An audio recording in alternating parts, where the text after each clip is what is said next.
బంధువులు, రక్త సంబంధులు, కుటుంబం, స్నేహితులు, బలగం, సొసైటీ ఎంత ఇంపార్టెంటో ఈ వీడియో మనకి నేర్పిస్తుందండి.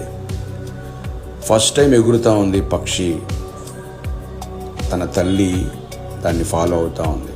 దానికి తెలియదు దానికి ఎంతమంది శత్రువులు ఉన్నారు. శత్రువు వచ్చింది, దాన్ని అటాక్ చేసింది.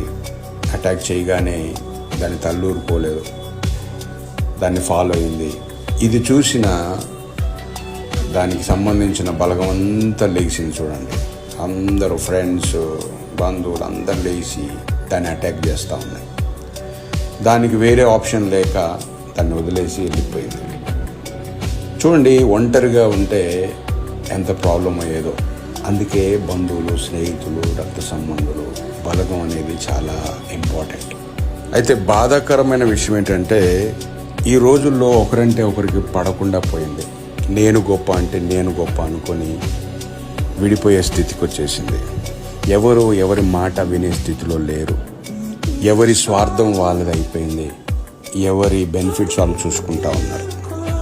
అయితే ఇలాంటి మంచి సొసైటీ క్రియేట్ అవ్వాలని కోరుకుందాం.